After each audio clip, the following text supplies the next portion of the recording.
Welcome back. இன்னைக்கு நாம பிரதமர் நரேந்திர மோடி அவர்களிடம் அவருடைய 5 வருட பணிகளை பத்தி கணக்கு கேட்டுட்டு இருக்கோம். இப்போ ஃபைனல் ரவுண்ட்ல இருக்கோம். 2-3 நிமிஷம் தான். இப்போ ராஜேந்திர டிக்கியா ஒரே ஒரு கேள்வி கேட்க போறாரு. இதுவரைக்கும் இந்தியா அரசியல பார்த்ததுல சோனியா காந்தி பண்றது எல்லாமே அவங்க பையன் ராகுல் காந்திக்காக மட்டும்தான். லாலு பிரசாத் யாதவ் பண்றது எல்லாமே அவங்க பையன் தேஜஸ்விக்காக தான்.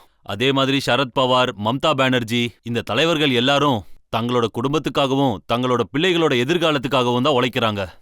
ஆனா நீங்க போடுற அளவில்லா உழைப்பு, உங்களோட எதிரிங்க கூட உங்க உழைப்ப பார்த்து ரொம்பவே மதிக்கிறாங்க. நாங்க எல்லாருமே தெரிஞ்சுக்க விரும்புறது, உங்க பின்னாடி குடும்ப வாரிசு யாருமே இல்ல. அப்படி இருக்கும்போது யாருக்காக நீங்க இப்படி உழைக்கிறீங்க? அதாவது என்னுடைய ஆசை என்னன்னா எல்லாருமே அரசியலுக்கு வரணும். இப்ப நீங்க சொன்ன கட்சிகள் எல்லாம் பாத்தீங்கன்னா இதுல பாத்தீங்கன்னா 3 விஷயங்கள் பொதுவா இருக்கு. இவங்க இந்தியா கூட்டணியில ஒன்னா இருக்கிறதுக்கு அதுதான் காரணம். அவங்க எல்லாம் தீவிர மதவாதிகள், தீவிர சாதியவாதிகள், தீவிரமா குடும்ப அரசியல் பண்றவங்க. இப்போ இந்தியாவில் இருக்கிற எல்லாருடைய மனசுலயும் ஒரு கேள்வி எழுது. சிலர் வேற மாதிரி கேட்பாங்க, இவ்வளவு சக்தி எங்க இருந்து வருதுன்னு கேட்பாங்க. எதுக்காக இவ்வளவு பாடுபடுறீங்க? ஏற்கனவே 10 வருஷம் ஆயிடுச்சுன்றாங்க. ஒரு தடவை என்ன ஒரு தலைவர் சந்திக்க வந்தாரு, ரொம்ப பெரிய தலைவர். என்னுடைய முதல் ஆட்சியோட கடைசி வருஷம் அது.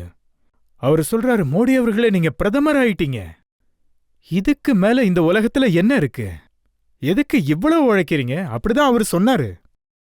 ஏன்னா இந்த மாதிரி ஒரு சிந்தனையிலிருந்து தான் இந்த நாட்டோட அரசியல் உருவாகியிருக்கு. என்ன பொறுத்த வரைக்கும் எல்லாருமே வேலை செஞ்சுக்கிட்டு இருக்காங்க, நானும் வேலை செய்யறேன். எல்லாரும் அவங்களுடைய தேவைக்காக உழைக்கிறாங்க, நானும் என்னுடைய தேவைகளுக்காக உழைக்கிறேன், அவ்வளோதான்.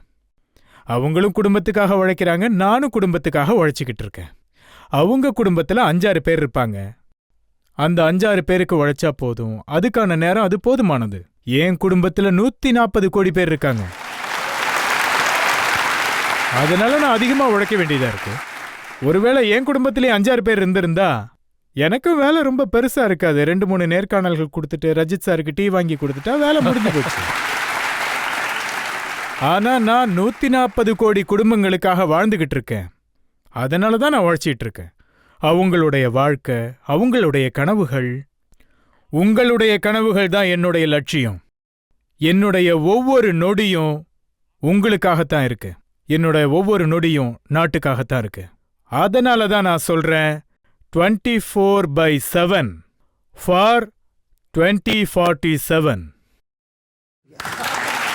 மோடி அவர்களே, இது தேர்தல் நேரங்கிறதுனால விதவிதமான கணிப்புகள் எல்லாம் சொல்லப்படுது. இவங்க என்னென்னலாம் சொல்றாங்கன்னு உங்களுக்கு காட்ட நான் ஆசைப்படுறேன். இதுதான் என் கடைசி கேள்வி. चुनाव ज्यादा से ज्यादा स्टेट्स में खत्म हो गया है. पिछले 4 फेजेस के परिणाम साफ हैं और नरेंद्र मोदी जी चुनाव हार रहे हैं. आने वाला दिन में तो बोलना है कि मोदी बाबू का सरकार को एक्सपायरी डेट हो गया है. जो 74 की बातें करते थे, अब उन्हें सोचना पड़ेगा कि उनका खाता कहां खुलेगा. एक के अलावा मुझे नहीं लगता कोई खाता खोल पाएगी. आम आदमी पार्टी के 7 सांसद भारी बहुमत से जीत रहे हैं. हमारे जितने भी सर्वे आ रहे हैं. ஆனா இதுல ஒரே ஒரு சின்ன ப்ராப்ளம் இருக்கு. இது 2019 வந்த வீடியோஸ். நீங்க ரொம்ப நல்ல விஷயம் பண்ணிருக்கீங்க. 2019 விடுங்க, 2014வது வீடியோக்குள்ள எடுத்து காட்டுங்க. இதே டைலாக் தான் வரும். 2019 எடுத்து பாருங்க, இதே டைலாக்ஸ் தான் வரும். 2024லையும் இதே டைலாக் தான் ஓடிட்டு இருக்கும். மக்களும் அவங்களுடைய மனநிலைமைய அதே மாதிரி தான் வச்சிருக்காங்க. அவங்க சொல்ற வார்த்தைகள் மக்கள் மனசுல எந்த தாக்கத்தையும் ஏற்படுத்தாது. அதனால விரக்தியில இதுக்கு முன்னாடி என்ன சொன்னாங்கன்னா, மோடியால எப்படி 400 தாண்ட முடியும்னு சொன்னாங்க. அதாவது இவிஎம்ல ஏதோ தில்லுமுள்ளு பண்ணிருப்பாருன்னாங்க. இப்ப நான் சொல்றேன், நீங்க சொன்ன எண்ணிக்கை எங்க இருந்து வந்தது? நீங்க எந்த இவிஎம் பிடிச்சு பாத்தீங்க சொல்லுங்க. அதாவது பாத்தீங்கன்னா, அவங்கெல்லாம் எவ்வளவு மோசமான நோயாளியா இருந்தாலும் டாக்டர் என்ன சொல்லுவாரு? கவலைப்படாதீங்க, சரியாயிடும்னு சொல்லுவாரு. அதே மாதிரி அவங்க தொண்டர்களை உற்சாகப்படுத்துறதுக்காக ஊடகங்களை இடம் பிடிக்க ஏதாவது செஞ்சுதானே ஆகணும். அதுக்காக இதை கூட நீங்க- செய்யலைன்னா எப்படி? இல்ல ஜூன் 4க்கு அப்புறம் ரொம்ப கஷ்டப்பட போறாங்க. பாவம், அது வரைக்கும் கொஞ்சம் நம்பிக்கையோடையாவது இருக்கட்டும்.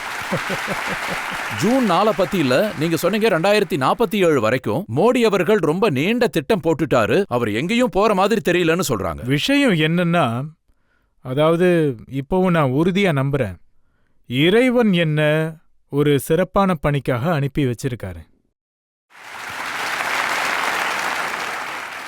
ஒரு நோக்கத்துக்காகத்தான் அந்த இறைவன் என்ன இந்த உலகத்துக்கு அனுப்பியிருக்காரு. இல்லனா நான் வாழ்ந்த வாழ்க்கை முறைக்கு இந்த இடத்துல வந்து நிக்கிறதுக்கான வாய்ப்பே இல்லை. என்ன இங்க கொண்டு வர வேற பாதையே இல்லை. இறைவன் தான் இந்த பணிக்காக இந்த பாதையை ஏற்படுத்தி அனுப்பியிருக்காரு. அந்த இறைவன் தான் எனக்கு வழிகாட்டிக்கிட்டு இருக்காரு. எந்த பாதையில நான் போகணும்னு அவர் தான் காட்டிட்டு இருக்காரு. உழைப்பு, முயற்சி, துணிவு, அந்த உணர்வு, அது எல்லாமே இறைவன் அருளால தான் எனக்கு கிடைச்சிக்கிட்டு இருக்கு. அதை தான் நான் துணையா வச்சு செயல்படுறேன். எனக்கு உறுதியா தெரியுது, 2047க்குள்ள வளர்ற இந்தியாங்கிற இலக்கு, அதையும் இறைவன் தான் என்கிட்ட ஒப்படைச்சிருக்காரு. அதை நிறைவேற்றுற வரைக்கும் அவர் என்ன அழைக்க மாட்டாரு. இன்னைக்கு இந்த உலகத்துல எனக்கு வேற எந்த இடமும் கிடையாது. இதுதான் என்னுடைய இடம். ஏன்னா இந்தியா உலகத்துக்காகவும் பணி செய்ய வேண்டிய ஒரு நாடு. நீங்க விவேகானந்தரை பத்தி படிச்சிருந்தா, அரவிந்தரை பத்தி படிச்சிருந்தா, இந்தியாங்கிறது வெறும் நாடு இல்ல, இந்தியா ஒரு உயர்ந்த நோக்கத்தோட உருவான நாடு. உலக நலன் அதோட கரங்கள்ல தான் நிகழ வேண்டியது இருக்கு.